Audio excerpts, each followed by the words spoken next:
when we hitch ourselves to larger political movements, there's a real possibility we can get absorbed in that machine.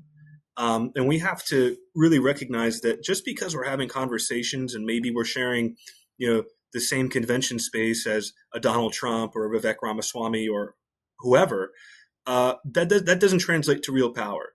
Okay, well, Doge is doing a good thing, but the Republicans and Democrats both had a hand in creating the system that allowed that abuse, fraud, and waste to happen. Right?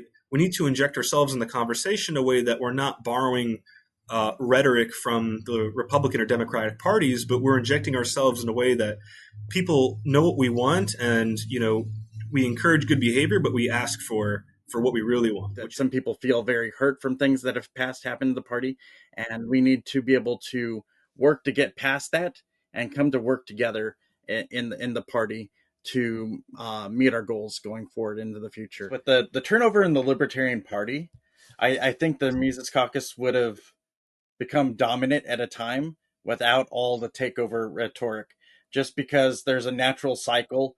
It remains to be seen. I don't think the caucus has as much power as it did coming in 2022, nor the enthusiasm it once had. I do think the caucus brought in a lot of young people. I think it brought in a lot of more Rothbardian messaging, a lot of more hardcore messaging. I think that where they made one fatal mistake was the aggressive rhetoric of the takeover, which made a lot of people that were in the party uncomfortable that their presence was going to, basically come in and kick everybody out, that kind of thing. Today, we are joined by Stephen Nekhaila and Paul Darr, the newly appointed chair and vice chair of the Libertarian Party. They are assuming their positions during a time when the organization is at a crossroads. There's allegations of embezzlement from the former chair that resigned last month. The Libertarian presidential nomination itself was rife with accusations of malfeasance. Membership and revenue has dropped drastically over the last several years. In addition to all this, the party must decide whether to join in with MAGA or stand out as a distinct political party. So stay tuned and find out how Stephen and Paul assess the past, present, and future of the Libertarian Party. So I was first going to kind of start off with a hard question, like, why is the Libertarian Party turned so MAGA? And then I saw your tweet today, Stephen, and it said that a seat at the table means nothing if you're on the menu. And I quite like that phrase. Seems like you have the right mindset going forward with the Libertarian Party. But exactly how do you divorce the Libertarian Party from MAGA? Because to me, it's almost one. I was at the convention last year, and I couldn't tell if I was at a Trump rally or a third-party convention. Absolutely. Well, to our credit, when Trump did go and speak on stage, I saw a lot of booing from the Libertarian crowd on a lot of issues. So I think there is still a very strong ideological, I guess you could call it a purity testing vibe in the Libertarian Party, which has its pros and cons. Because one thing people need to remember, we as a Libertarian Party, we are political philosophy. So we are going to judge people by the merits of that philosophy. And where people like Trump or others fall short, we are going to check them when they get out of line, and nobody should be surprised when we do so. And so I thought long and hard before I put out that tweet today, which seems to be making its rounds. And the point isn't to say that it's bad to try to get a political prisoner released, or it's bad to form single issue coalitions, or it's bad to say, hey, Doge is a good thing, but how do we take it even further? The problem becomes, when we hitch ourselves to larger political movements, there's a real possibility we can get absorbed in that machine. And we have to really recognize that just because we're having conversations and maybe we're sharing, the same convention space as a Donald Trump or a Vivek Ramaswamy or whoever, that doesn't translate to real power. Real power comes from having leverage, and having leverage, it starts with building the infrastructure to actually go out and attain power. So what does that look like? What does that mean?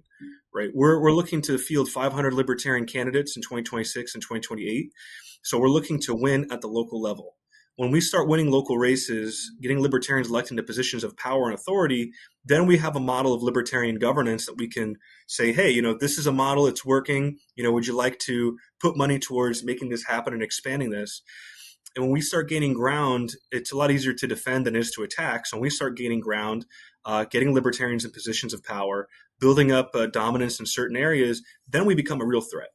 When we get, I think Gary Johnson in some states got 4.5%. I think he got 4% total. Joe Jorgensen beat the spread in many states. These are things that scare people like Donald Trump and even Hillary Clinton or Kamala Harris, because all of a sudden they start having libertarian talking points, or they start saying, oh, I'm a libertarian. And the reason they're doing that is because they're trying to get the libertarian voting bloc to vote for them, because they know that we can sway an election. So for them, it's more of a tactical move. But for us, it shouldn't be the strategy to say, well, we got 4% last election, so, we can just keep asking for favors and concessions from the old two parties, and they're going to give it to us because, they respect us. They don't respect us. They want to absorb our people. So it's very, very important to understand. That doesn't mean we have to be contrarian every time they do something that we might agree with. But I think it's important as libertarians that we say, okay, well, Doge is doing a good thing, but the Republicans and Democrats both had a hand in creating the system that allowed that abuse, fraud, and waste to happen. So we need to recognize that. But we could also say, look, the next step is audit the Pentagon or audit the Fed and end it, right? We need to inject ourselves in the conversation in a way that we're not borrowing rhetoric from the Republican or Democratic parties, but we're injecting ourselves in a way that people know what we want, and we encourage good behavior, but we ask for what we really want, which is to topple the system that allowed these abuses to take place. So there's my long-winded answer for you. I hope it answered the question somewhat. No, I definitely believe in the Libertarian Party to have power and to have force and have a say on the stage. We can't just adopt another party there. We have to be our own distinct party, have our voice in the conversation through the power that we have within the party, and we can't be just begging for scraps from the other parties. We need to have our voting bloc that's what they want and they're chasing after, and we can't just concede and let it go to them there. But completely agree with you all on that, because it was a little much. The MAGA was getting a little too much in the party. Now, I know y'all have only been in your positions for like less than a month now, but you came to your positions because the previous chair stepped down, Angela McArdle, and she's faced some allegations of embezzlement, doing some funny things with money. Do you have any update on if that actually happened? Will you be transparent with Libertarian Party members so they know what happened with their money? If there was something funny going on, are y'all going to take any sort of legal action on that?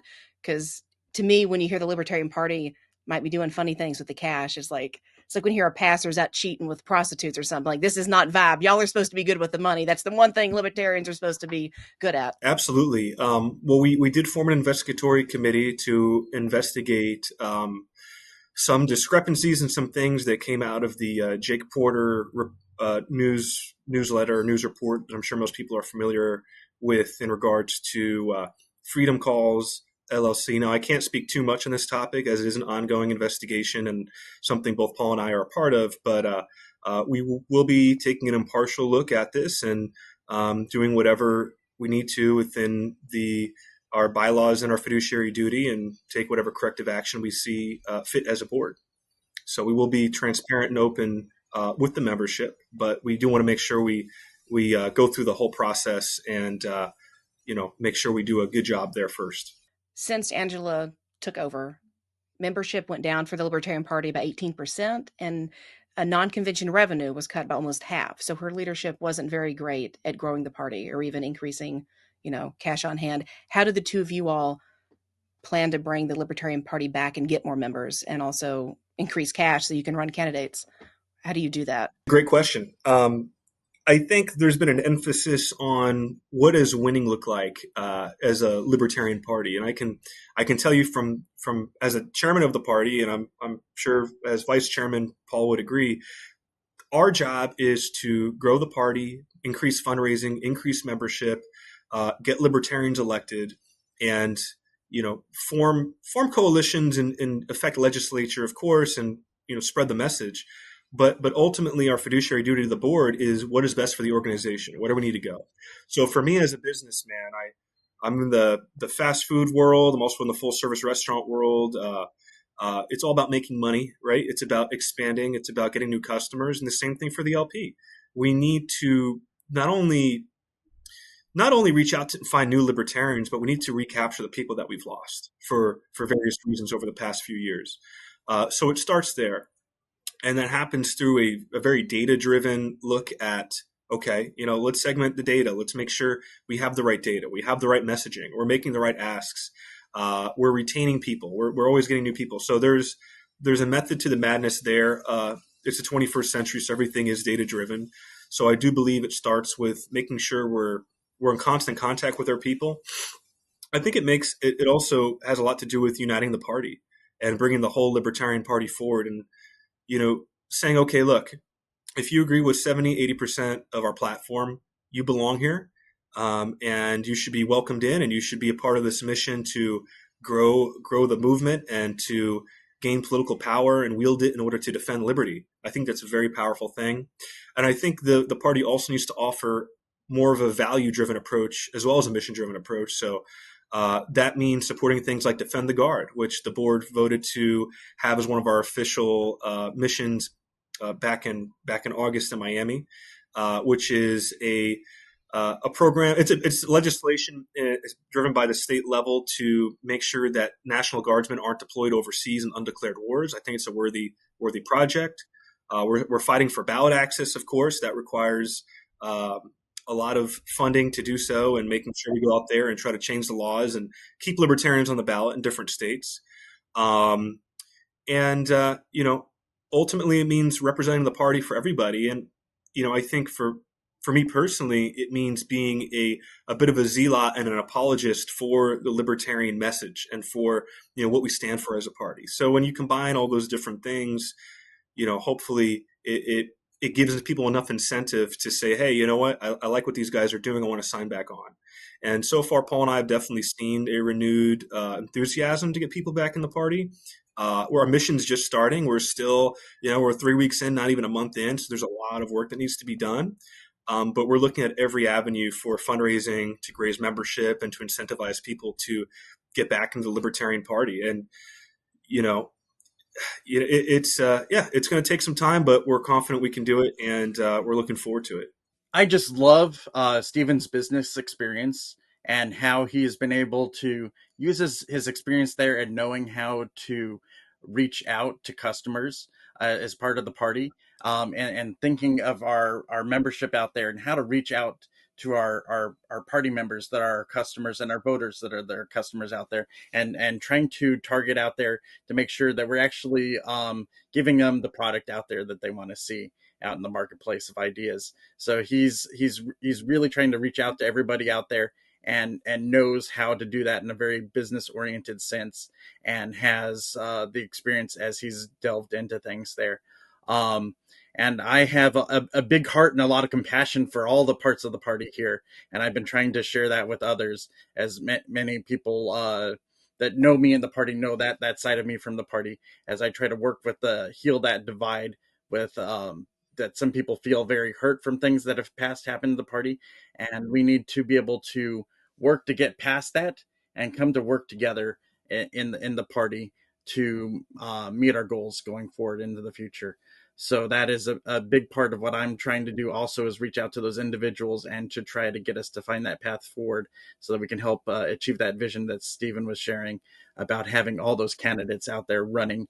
And I think that's where we really need to be competing. If we're going to compete in anything in the party, it's having the best candidates out there running in the party. If you want to compete on something, have that candidate out there so you can have the best ones getting elected to office out there. That's where I want to see competition in the party at. And I think drawing off Paul's point, Courtney, I find personally the best way to unite people who may have different opinions or different outlooks or whatever is to come together and say, hey, what do we agree on? What are our actual goals? And if we can agree on a set of goals, then it doesn't become a matter of, well, I think we should be doing this, or no, we should be doing that. And it's, fighting over who gets the authority or whatever. It's about, okay, these are our goals. We agree that these are our goals. You don't have to like each other, but at least work together towards those goals. And when you put people to work and you put your aces in their places and you have a diverse group of folks coming together and say, yeah, we want to get libertarians elected. Yeah, we want to be relevant. Yes, we want to see, certain legislation passed or certain single issues put forward. then it becomes less about the factionalism and less about what divides us and more about the mission. And for me, that's the ultimate goal. It's like, okay, we're either successful or we're not. We don't have these very lofty ideas of what success is. We've put it on paper and we're moving the same direction. So at least as a Libertarian National Committee, that's very important. And I will say, Paul might be very humble on this, but he's very personable and he's a great fundraiser. So he's been doing a really good job reaching out to people and addressing, their concerns, bringing them back into the fold and getting them to commit. So I do thank Paul on that.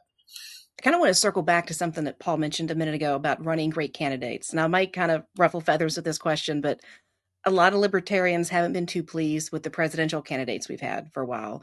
Gary Johnson, Jorgensen, Chase Oliver. I know I see the signs in your background there. They're kind of viewed as Libertarian light, I guess. They're just weak candidates.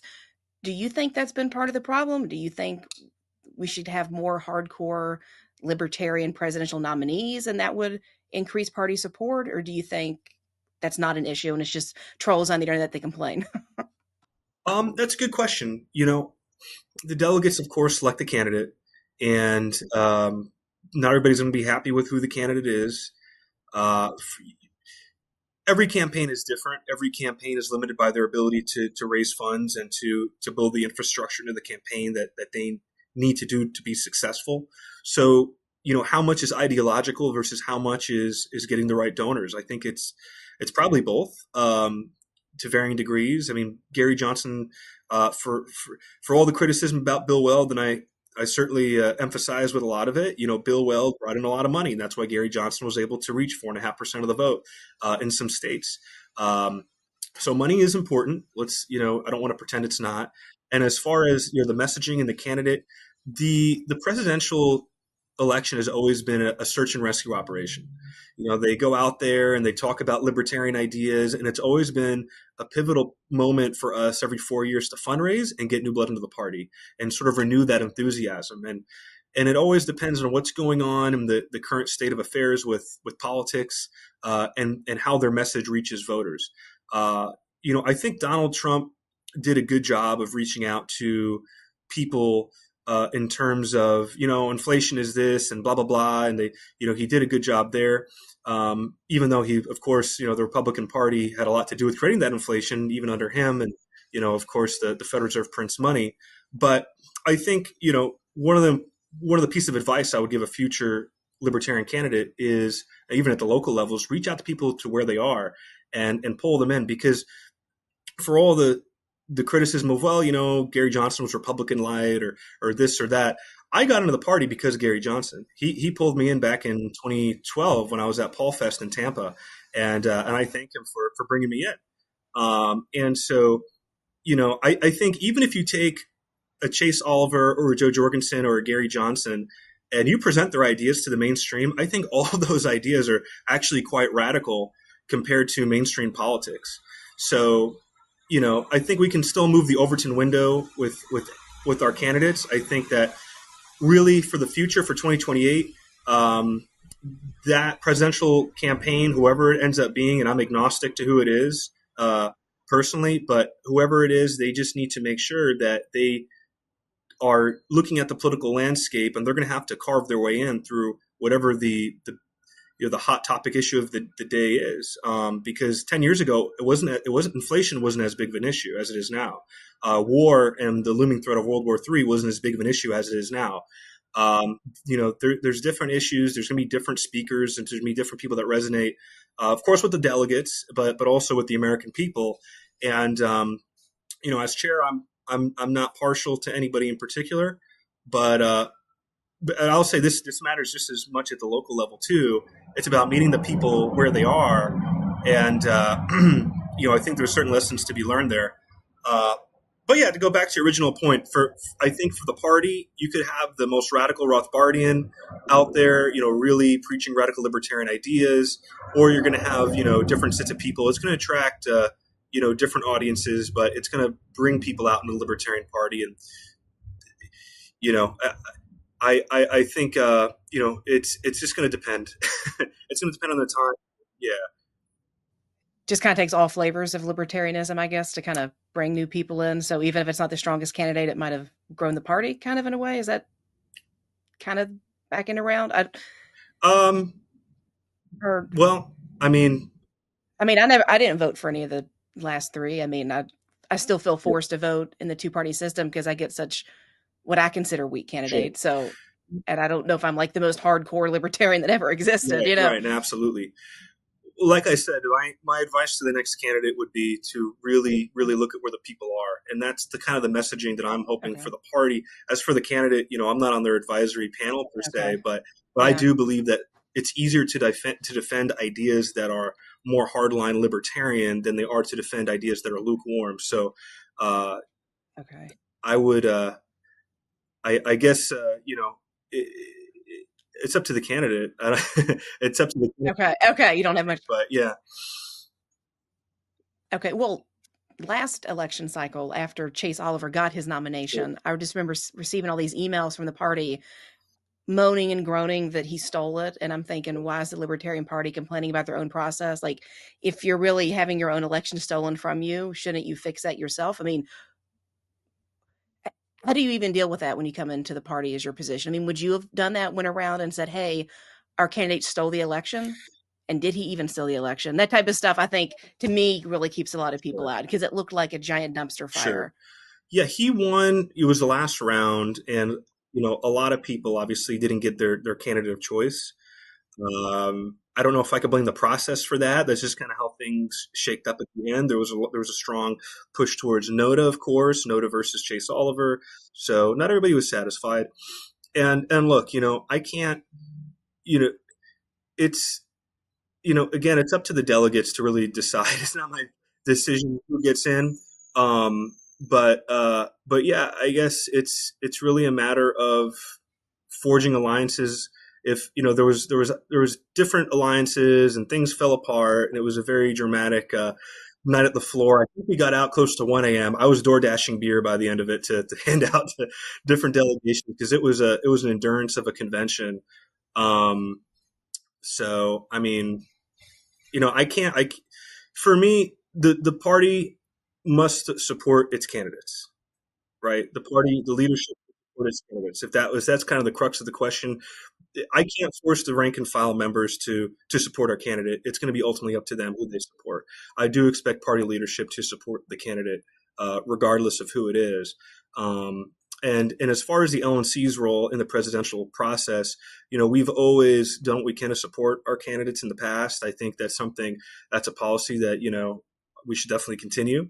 And making sure they're have the tools they need to be successful. But ultimately, and this is something that the delegates need to understand, it's that the party itself doesn't have a war chest of millions of dollars to give to the candidates. So when they go on to become to work on their campaign, they are starting from a position of, okay, we got to go, we got to get the donors, we have to have a campaign plan, we have to have a strategy, we need to have a data plan, we need to know how we're going to use it, we need to know whose podcast we're going to appear on, what news stations we're going to appear on, what's our platform. So I guess speaking to that, my advice is more for future candidates. It's like, look, if you want to get involved in this process, you want to run for president, you need to have those boxes checked, because the reality is, the LNC isn't just going to hand you, here's a presidential campaign in a box to go and run for office. What is your mission? Is the mission to win the presidency? It's probably not likely. So what is the gauge of success? Is it to get libertarians into the movement? And then how do you do that, and who's going to fund it? And I've run for office before for local city commission in Key West, District 4. And I've helped candidates run for office. And you gotta know where your money's coming from. You got to appeal to the people. Find out what matters most to people, and what matters most to people today might not matter to them in 4 years. So I don't know if any of that answered your question, but I hope it at least gave. No, it did. I'll stop harping on the candidates, but I was just it's just such a mess last year. I was just curious, like, how y'all navigated it, what your thoughts were. I do want to ask a question about the overall operation of the Libertarian Party. I've kind of been in and out of it for the last 10 years. I went to the Columbus, Ohio, when they had the national convention there about a decade ago. And then I went this last year. And I was just curious, because y'all are at a higher level of the Libertarian Party. I just engage with it as a pedestrian here. Are you aware of how messy and inefficient the party is? I mean, it to me is more inefficient than the government. No emails get responded. I was trying to get a press pass last year. I called. It went straight to voicemail. Nobody called back. No one responded to emails. I've tried to offer to help run candidates, run campaigns, fill out this form. We'll get back to you. And I'm just going in this like giant circle. I could go on and on. I won't bore you with the stories, but and other people told me the same thing when I went to the convention. I thought, well, maybe it's just me, or, maybe the Libertarian Party's turning into the GOP and they don't really want women around here. And that's fine too. Do what you want. We don't want women around. But I was sitting there at the table waiting for Kennedy to come out. And they're like, oh no, nobody got back to me. Emails go unanswered. Half the people said I just snuck in through the door and didn't even buy a ticket because I couldn't get anybody to answer my questions. So first off, do you know how messy it is top to bottom at like the grind level? And how do you fix that mess? Because it's a big task to do. Sure. Well, let's actually. I didn't know all that, but I'm not completely surprised either. Um, so I think one thing that makes me uniquely positioned to be chair, especially at this moment, is the business experience. Um, and for me, the small details are what matter the most. Uh, I've had the pleasure, and so has Paul, the last few weeks of really getting to know our staff, our internal operations. And a big piece of this for me is finding out, okay, where are our opportunities? Where can we do things better? Where are our strengths? How do we tighten up these loose ends? That's what we do in business. We just bought 2 new Wendy's restaurants in Miami back in December. These were failing restaurants. Corporate sold them to us because they were failing. They had high food costs. They had low margins. I think they were probably losing money by the time we took them over. Issues with customer service, issues with facilities. You name it. There was problems, right? We come in, and it's been about 3 months now, and sales are positive. Labor's down.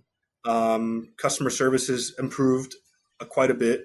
Training is there. Facilities are looking much better. Customers are coming back that haven't been there in years because they feel like, wow, I see changes. We got rid of a lot of problems, and that happens through experience. And sometimes I think it takes somebody with that eye to detail to say, okay, I see these issues. How can we improve? I'm working on even getting some operational consultants to come in to take a further look at what we can do to be better, and really look internally outwards. Because if you don't have really good operations, then it's hard to be good at doing anything else and getting these projects done. I'm on the board of directors for the Key West Greater Chamber of Commerce, and been in the nonprofit world as well as the for-profit world for quite some time. I do some stuff in emergency preparedness with communications for Monroe County.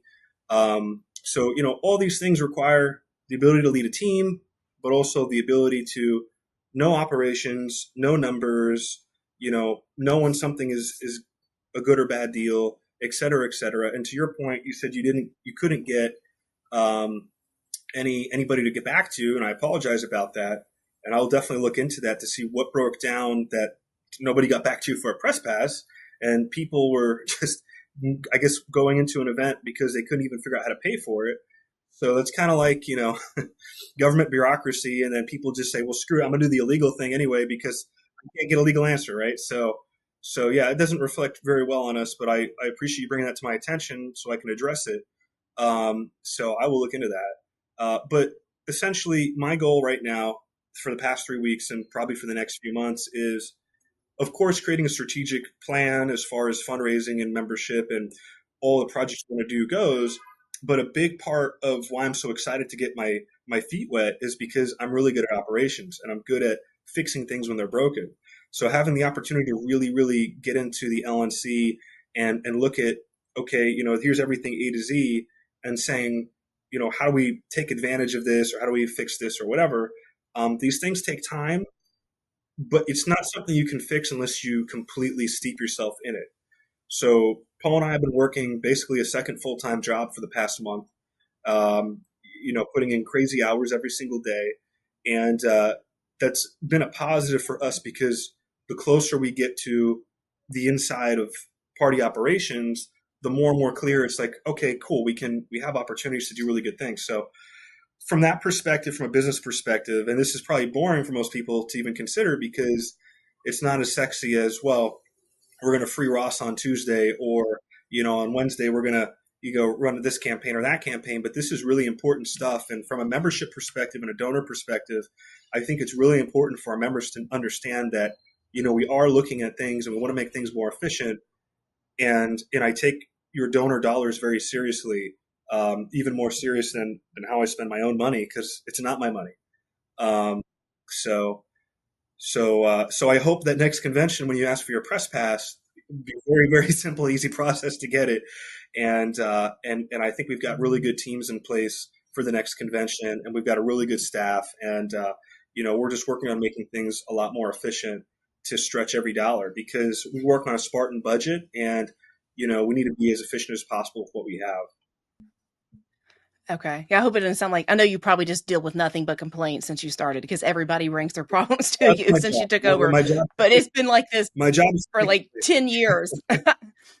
I thought like over a decade, I thought surely the Libertarian Party's got their act together better than this. And it's just like, I eventually got my press pass, but it was just nightmare. Do you have anything to add to that, Paul?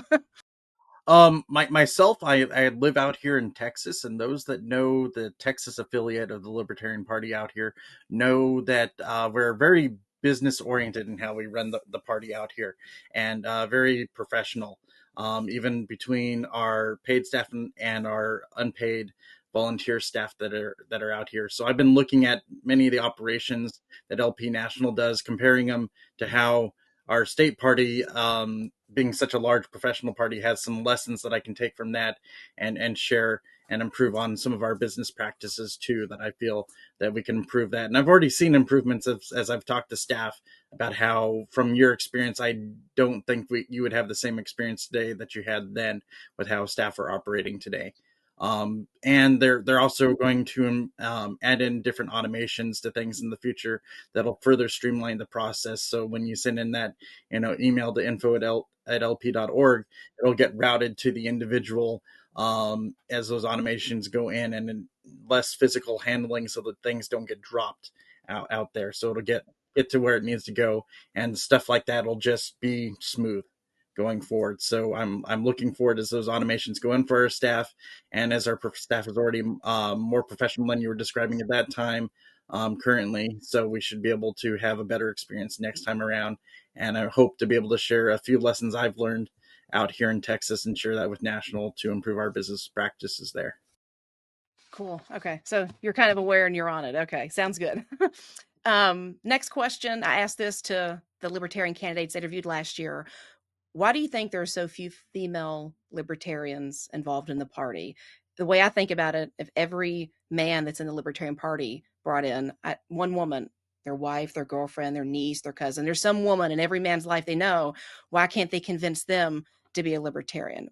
Why do you think women are just repelled by the party and don't want to be there? Question. I've been in the party since 2014. And my observation, quite frankly, has been that over the past 10 years, I've seen more women in the party now than ever before. And not only that, but I've seen a much younger demographic in the party than ever before.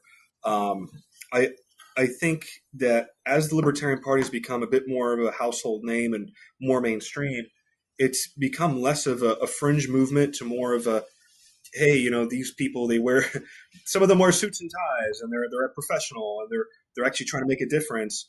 And with that, you're seeing a lot more women join. You're seeing a lot more young people than ever before.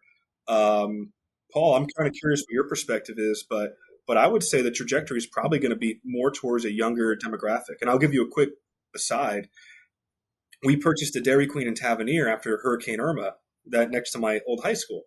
And the crew that I had come in were a bunch of young kids, high schoolers. And one of them says, because at the time I was the chairman of the Libertarian Party Florida, he goes, "You're a libertarian? I'm a libertarian too. And my friends are libertarian." And I go, "Oh my God, I never would have thought to see, somebody from my old high school, a kid identify with libertarianism." And not only that, but he's got friends that are identified as libertarians. So to me, I think that we are doing a better job of, getting younger people in, getting a more diverse group of people in from all walks of life. from all over the United States, whether you're blue collar, white collar, man, woman, whether you're, black or Hispanic or white or whatever. I see more and more people coming to the party than I think I have before, especially 10 years ago. That's been my personal experience. And I hope we get more of that. Uh, well, for those that don't know, I joined the party in 1998 as an 18-year-old young man there, and so I've been in the party for a little while. Some people have been in longer than me, but I feel that when some people are like, "Oh, I've been in the party forever, like 4 years ago," I'm like, that's a short perspective sometimes on the party. So when Stephen is saying that we actually have improved greatly in those regards, we have. When I first came to the party, there were very few women in the party. We've actually have increased out here in Texas. I believe at one point we had all of our officers were women. So just to show how many were in here, and that just was accidental that it happened. It wasn't like we were pushing intentionally to do that. It was just that we have so many women in leadership now, and as we have women stay on and are developing in leadership, that also helps grow and outreach to women within the party. When women see themselves in those leadership positions, they can see themselves and want to listen to the message there. Everybody wants to see themselves in a way out there. So it builds, and as the party reaches out to more and more people, you'll see the party reflective of the greater population as we continue to grow. So it's just part of our early growth and development as we go on. I think we have a message that can appeal to women, and we also need to make sure that when we do outreach there, that it is tailored to women out there. Okay.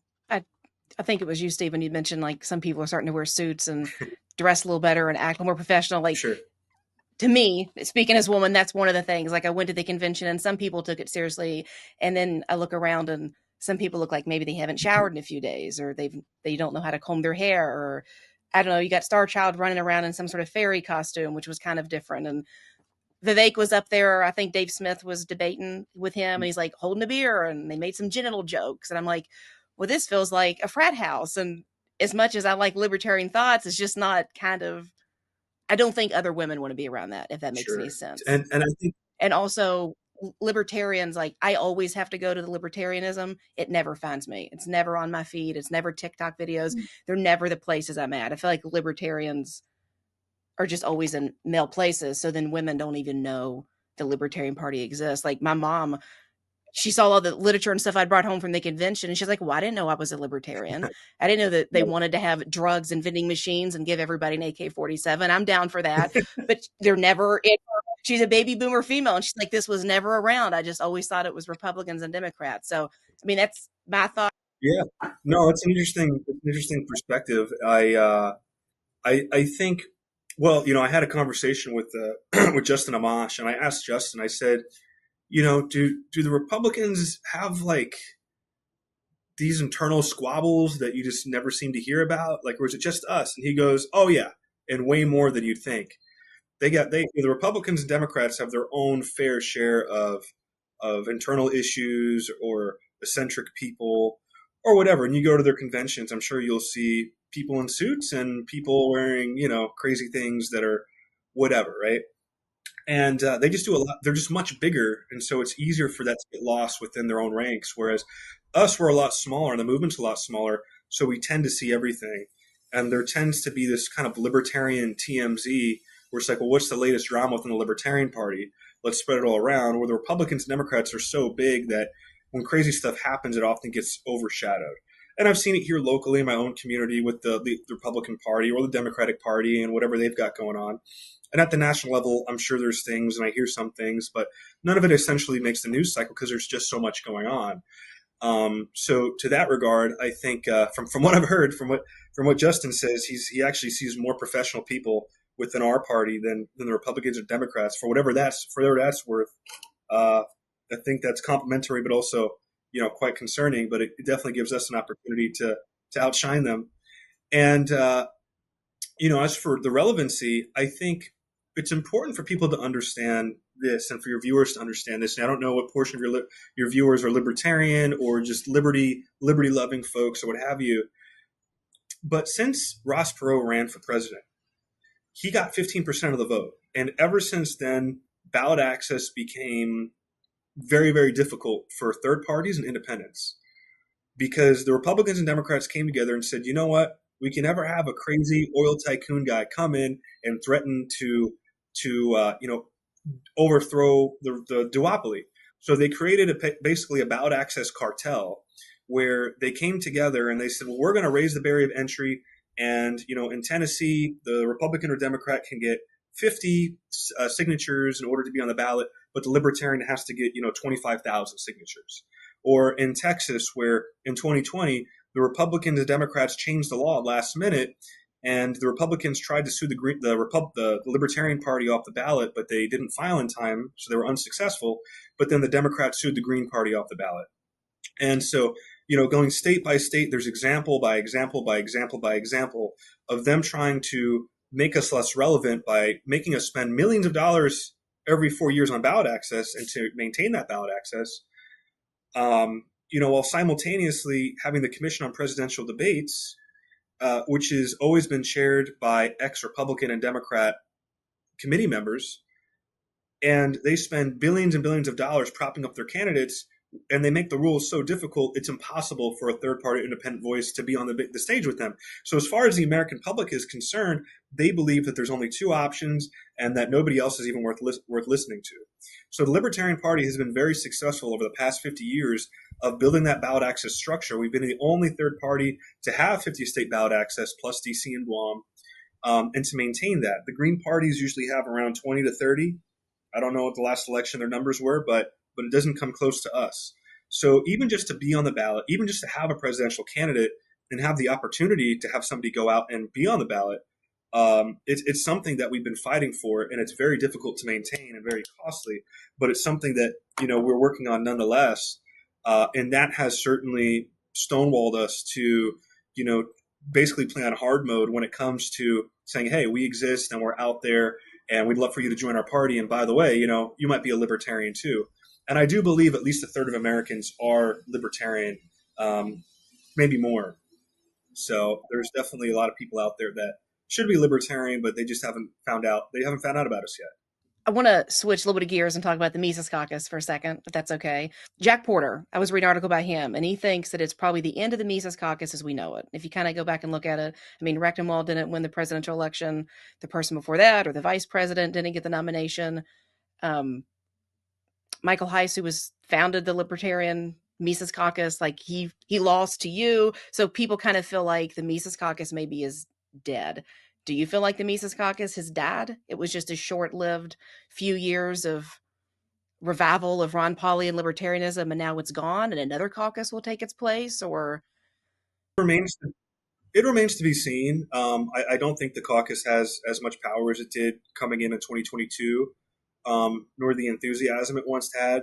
I do think the caucus brought in a lot of young people. I think it brought in a lot of more Rothbardian messaging, a lot of more hardcore messaging. I think that where they made one fatal mistake was the aggressive rhetoric of the takeover, which made a lot of people that were in the party uncomfortable that their presence was going to, basically come in and kick everybody out, that kind of thing. And I can only speak to my personal experience when it comes to the Mises Caucus. So, back in Florida, I was Florida State Chair. And when the caucus came in, a lot of young guys and gals, and I had to earn their respect.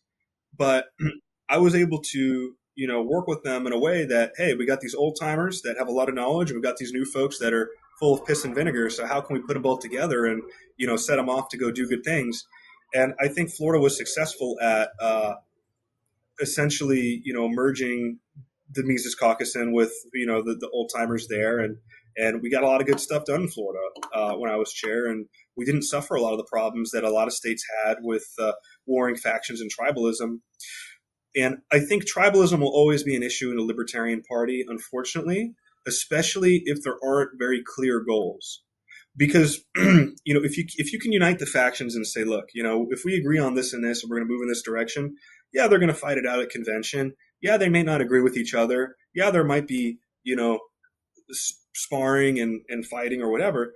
But if you can keep people on task, then you can try to prevent people from disintegrating into, basically self-interest in different tribes and factions and just going to war with each other, because we're too small of a movement to fight each other over who gets to drive the bus. It's like, okay, where is the bus going? Where is it taking us?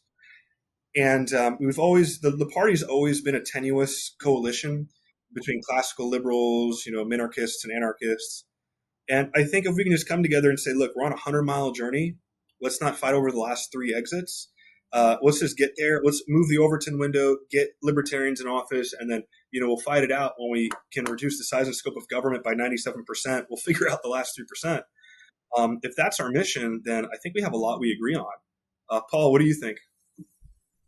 The funny thing is, with the turnover in the Libertarian Party, I think the Mises Caucus would have become dominant at a time without all the takeover rhetoric, just because there's a natural cycle of people that you burn out over time, things happen, you leave, new leadership comes in. So without that rhetoric, they could have become the dominant portion of the party, and that might have changed the reception among a lot of people at that time. So that's just the natural cycle of the party. It cycles over and over again. And I wouldn't say the Ron Paul part of it is lost or anything like that, because even the existing party members, I remember in 2008, 2012, Ron Paul was, a great way to bring people into the party. His message reached to the people there. They took around at the rest of the Republican Party oftentimes and said, these guys don't really represent me. Only Ron Paul really does here. And they came over and joined the Libertarian Party. So we had our existing many Ron Paul Republicans that came into the party prior to the Mises Caucus coming up. So there was even, you had Ron Paul supporters fighting Ron Paul supporters in many ways and in different aspects of how they wanted to do things. And it was really sad to see that happen in many cases there. So that's where I try to focus people on. Let's not fight each other within the party. Let's focus on fighting outside the party, fight our enemies outside the party. And that's, try, if you want to compete on anything, compete on having the best candidates that are supporting your message outside the party to everyone out there. Focus on those things and make that happen. Myself, I do identify as a classical liberal, and I am a member of the classical liberal caucus out there. I won't hide the fact that that's what I am. I am out there. I'm actually on their board still, trying to get off of it, actually, just so that others can be doing that. I have way too many hats at the moment, so that I'd rather have others hold that role, especially while I'm vice chair. I don't want to have that entanglement right now. But because I have supporters across the party, I have people that are actually while some of the leadership have expressed, some in the Mises Caucus have expressed some skepticism of me there. There's many members that are just regular members of the Mises Caucus that are like, hey, Paul, I love that you're wanting to work with us here and do that. And let's get past all of this BS of fighting each other and just get the job done. And the people that just want to get crap done are willing to work with us here. And I really want to get to that point where we're just getting crap done. Forget all this fighting that we've been having against each other. Some of it will still happen regardless, but let's fight outside. Our enemies are outside the party, not inside the party. I will get off some of the party stuff before we have just a few minutes left here. Get to some of the fun stuff, issue-based things. Of course, that involves Trump because he sucks all the air out of the room.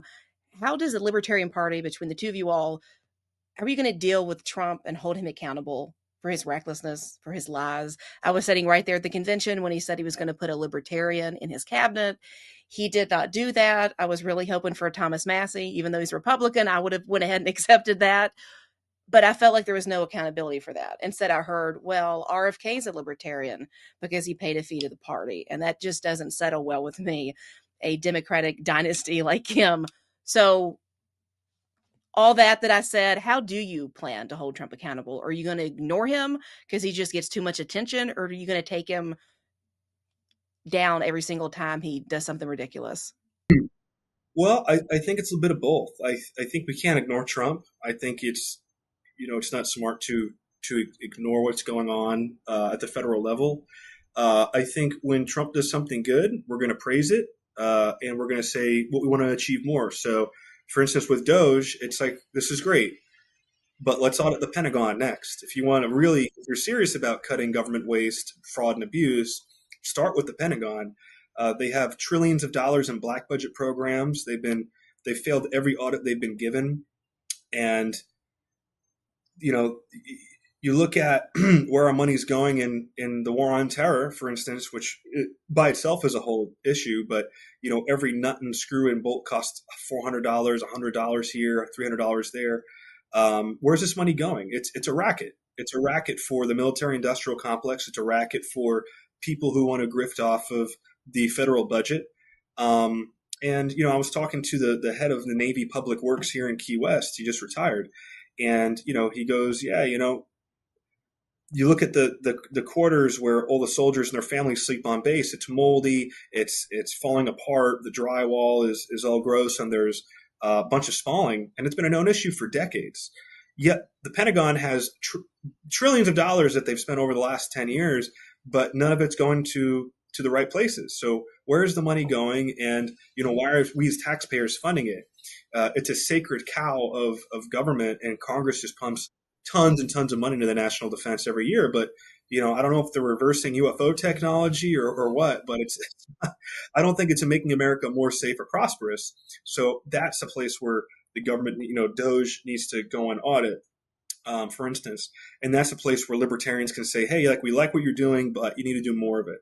And not only that, but instead of saying, well, we're going to send $5,000 checks back to the American people as a bona fide rebate, we're actually going to cut taxes. And, instead of saying, well, we're just going to give you a stimulus check based on projected savings over the next 10 years, we're going to cut government and cut these organizations. So I think it's important as libertarians not to be cynical contrarians every single time the government does something that we agree with, because then people aren't going to know what do we actually want. So it's okay to say, yes, I agree with Trump, or I agree with Elon Musk on this, but that doesn't mean we don't hold him accountable. We put out a very strong statement when Trump went out and said he wanted to take Gaza and make it American territory. And people were saying, well, you can't just believe Trump. He says all kinds of crazy things like we're going to rename the Gulf of Mexico the Gulf of America. Well, apparently he was serious about that. So, it's important. I think libertarians have traditionally failed at creating our own narrative and making sure that when something happens, we don't just say, well, we agree with the Democrats because we believe in this, or we agree with the Republicans on this. It's no, what is the libertarian narrative when it comes to X, Y, or Z issue? So I do plan on the party making strong statements and stances on the various issues from a libertarian policy perspective, so that people know this is our policy, and making sure it's out there. And, quite frankly, over the years, as the Republicans and Democrats have been trying to court our vote, they have been noticing this, and they've been taking our policies and incorporating it into their platforms to try to, get the libertarian voting bloc. So we will continue, moving the needle in that direction, through our voice. But ultimately, the most important thing is going out there, getting libertarians elected, putting people in positions of power, because I don't trust, Donald Trump to take us seriously and say we have a seat at the table, or, we're a part of the movement or anything like that, because as soon as we're not useful, we're going to be cast away.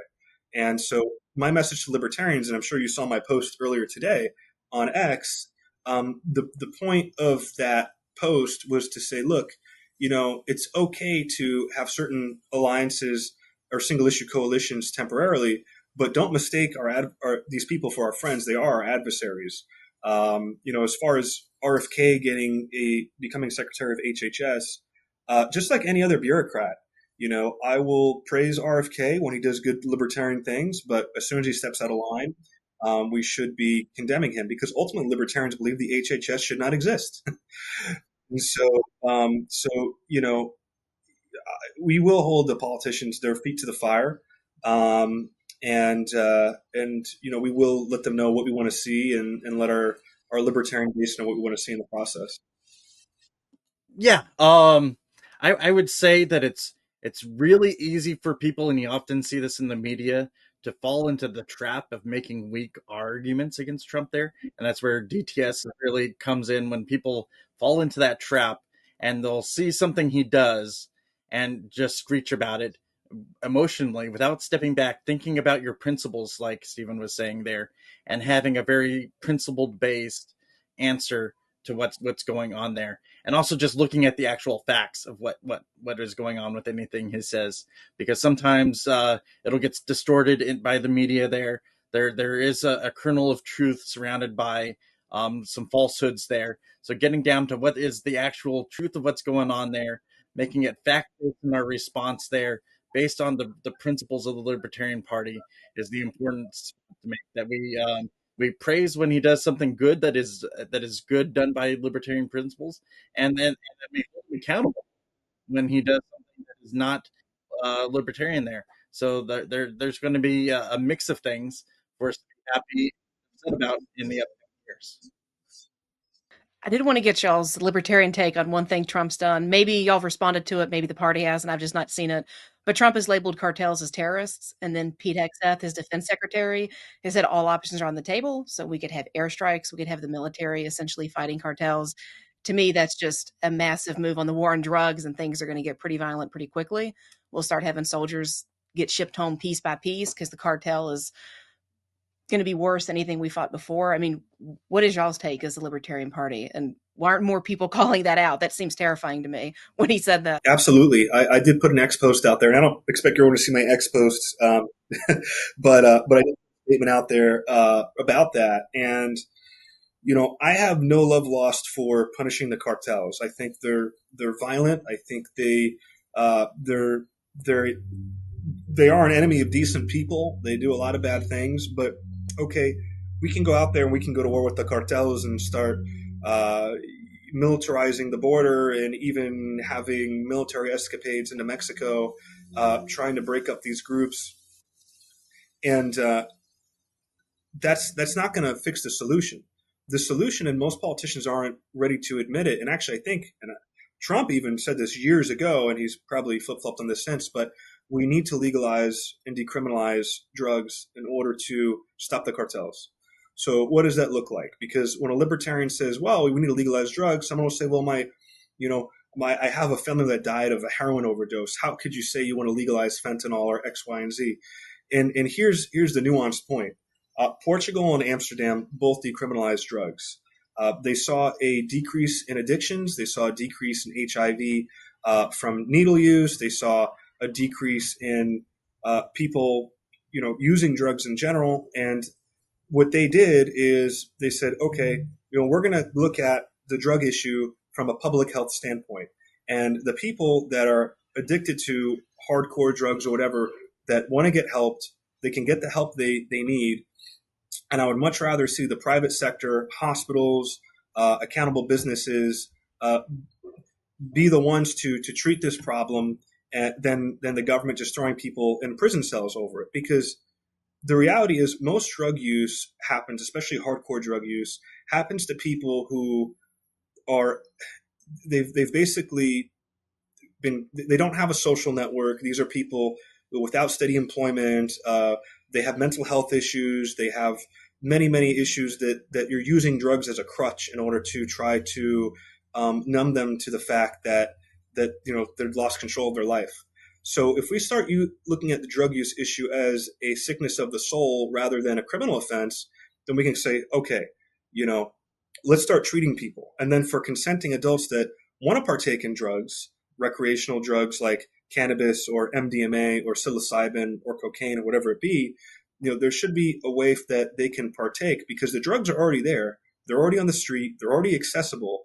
And for whatever reason, they're containing a lot of fentanyl and other things that are killing people. And there's some theories as to why that's getting into drugs these days. But if it's got powder in it, it's probably got fentanyl in it. So when you take drugs away from the black market and you make it, you clean it up, you make sure there's accountability there. Then you start to solve the drug problem, get people treatment, etc. Now, when you look at the opioid epidemic, when OxyContin was released by Purdue Pharmaceuticals, the FDA agreed that it was not addictive. And because these pharmaceutical companies benefit through regulatory capture, they benefit through immunity from being sued. Victims can't get compensation. The FDA and the DEA blocked out non-addictive alternatives to these drugs, and then when people could no longer get the OxyContin or get the drugs they were addicted to, then all of a sudden they were going to heroin and opium and different drugs on the street in order to satiate their addiction. So a lot of this mess is created by the government. It was upheld by the government. And the only way to get money away from the cartels is to take away their revenue stream, which is drugs and the war on drugs. When the United States legalized cannabis, or at least decriminalized it in many states, it started to take away that market from the underground drug trade, the black market. During Prohibition, you know, bootlegging and gangs existed to bring that product in the United States. I live in the Florida Keys. Everybody down here in the 80s was bringing in cocaine and cannabis, and back in the cocaine cowboy days through South Florida, it was a thing that happened. Now it all goes through the Mexican border. When you take away the demand is never going to go away. So you need to shift supply from the black market to the legal market, and shift the mindset towards treating the disease rather than punishing the victim. And then you'll see these cartels lose their grip. Until that happens, they're going to continue to be empowered. They're going to continue to make a lot of money, and now we're going to have to go to war with them because they become so powerful that they become a national security threat. So that's the only way it's going to be fixed.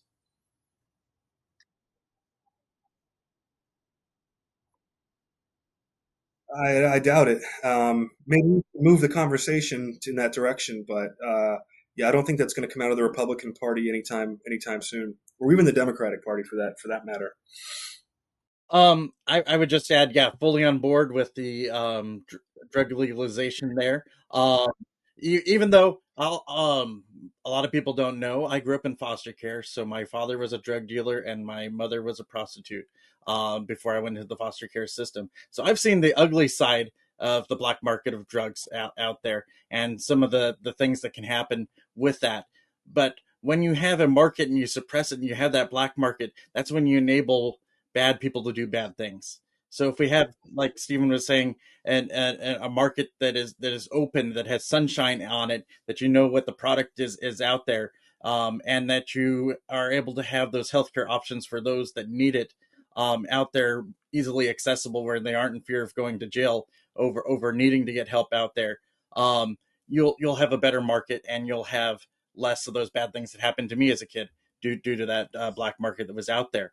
So that will definitely help alleviate the problem with the cartels south of us there. I would even go further on the immigration front. I'm not a completely open. I'm probably going to make everybody in the party mad because it seems to be split different ways. I'm not a completely open borders, but I'm not a bordertarian on things, as we kind of refer to those names out there. I am one of those that was talking about early on about having a fast um, immigration system, efficient, and that we process people through very quickly and allow them to work in the U.S. and have that documentation out there. I guess some people take away my libertarian card on even wanting to have any process out there, but I think we in the technology today that we could have that fast and efficient, and that's also a revenue stream for those cartels out there. They've diversified the revenue streams through drugs, through controlling immigration, and through just being able to do other revenue things that they do down there.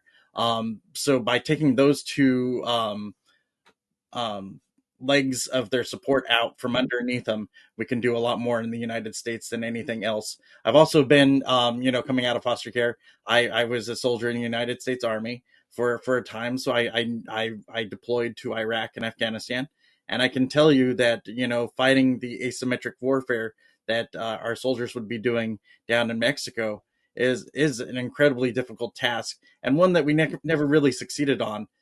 We were, very good at killing people across overseas, but it never brought the change that people wanted to see in those countries. Even people that went there for the best of intentions, like myself, wanting just to support myself and make change in the world there, saw how you were using the completely wrong tool for change there. A military is built to kill people, is not built to change things in a country. You need to be aware of that's what a military is for, and not use a military except when you're in defense of your own country. The absolute last thing we should be using it for. So we shouldn't be proactively trying to